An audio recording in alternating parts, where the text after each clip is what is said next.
रोशनी dry light बेचने लगा। दोनों को आइडिया अच्छा लगा, लेकिन जैसे ही डोरेमोन ने दाम बताए, जियान आगा बूला हो गया। यहाँ तक कि अमीर सूनियों को भी वो कीमत बहुत महंगी लगी। बेचने में नाकाम और ठंड से जकड़कर डोरेमोन छींकने लगा। वो नोबिता के पास लौटकर बोला, बिक नहीं रहा और ठंड भी बहुत है। नोबिता ने उसे कंपनी का मालिक शीचैन बना दिया और सपने दिखाने लगा। पैसा कमा लिया तो डोरेमोन टॉवर भी बनाएंगे और ढेर सारे डोरेकेक का रेस्टोरेंट भी होगा, जहाँ तुम मनचाहे डोरेकेक खा सकोगे। डोरेमोन भी खुश हो गया और बोला, चाहे जैसे भी हो बेचना पड़ेगा। इस बार उसने नई चाल चली। पहले लोगों को फ्री सैंपल दिया ताकि सब देख सकें कि सूखी रोशनी कितनी काम की चीज है। जियान और सूनियो अब भी कांप रहे थे। डोरेमोन फिर आया और इस बार बेचने नहीं, बल्कि चारों ओर सूखी रोशनी फैला दी। देखते ही देखते मैदान गर्म हो गया और दोनों की ठंड गायब। डोरेमोन ने कहा, जरूरत हो तो कल खरीद लेना, 100 ग्राम सिर्फ 100 येन। यहाँ तक कि शिजुका भी बोली, वाह, नहाने का पानी भी झटपट गर्म हो जाएगा जैसे हॉट स्प्रिंग। डोरेमोन बोला, हाँ, कल से बिक्री शुरू। रात होते होते पूरे शहर में डोरेमोन और नोबिता के फ्री सैंपल पहुंच गए। डोरेमोन खुश था कि कल खूब कमाई होगी, लेकिन घर पहुंचकर देखा पूरा घर लोगों से भरा पड़ा है। सब फ्री का माल लेने आए हैं। नोबिता ढक्कन खुला छोड़ देता। डोरेमोन गुस्से में बोला, कितनी बार कहा ढक्कन मत खोलो, सब पिघल जाएगा। तभी एक बूढ़ी औरत आई और बोली, सैंपल खत्म तो मुझे बेच दो। पहले 100 ग्राम 100 येन कहा, फिर डोरेमोन ने दाम बढ़ाकर 200 येन कर दिए। हैरानी की बात ये रही कि बूढ़ी औरत ने फिर भी खरीद लिया। डोरेमोन ने पहली कमाई कर ही ली और देखते ही देखते और ग्राहक आ गए।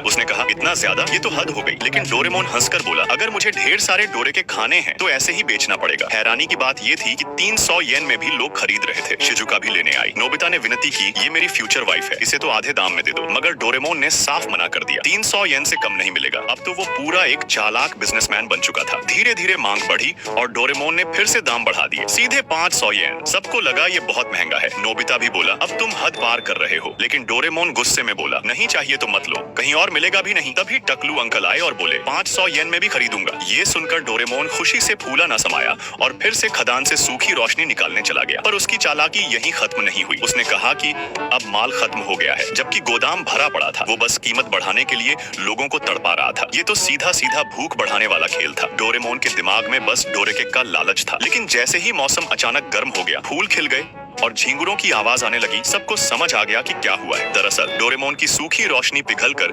पूरे शहर में फैल गई थी। शिजुका और बाकी लोग गुस्से में थे और छोटे फू ने तो डील ही कैंसिल कर दी। डोरेमोन के डोरे केक के सपने चकनाचूर हो गए। अंत में सबक साफ था, जो लालच करेगा उसका अंजाम अच्छा नहीं होगा।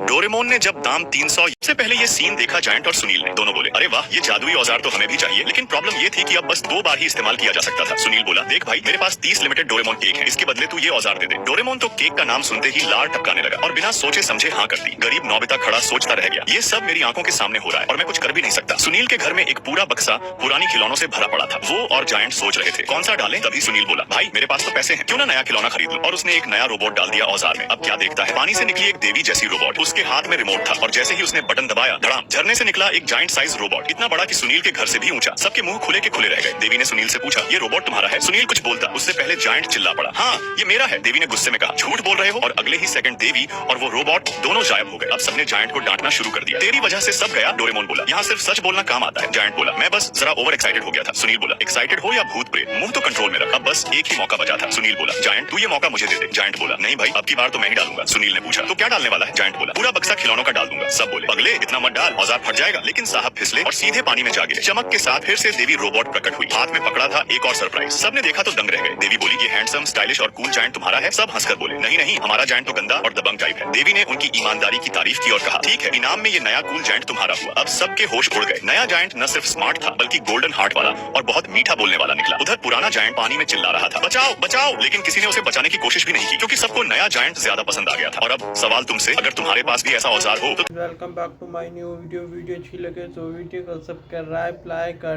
दें, चैनल को सब्सक्राइब कर दें। न्यू वीडियो आना है कि देखने के लिए वीडियो को सब्सक्राइब कर दें।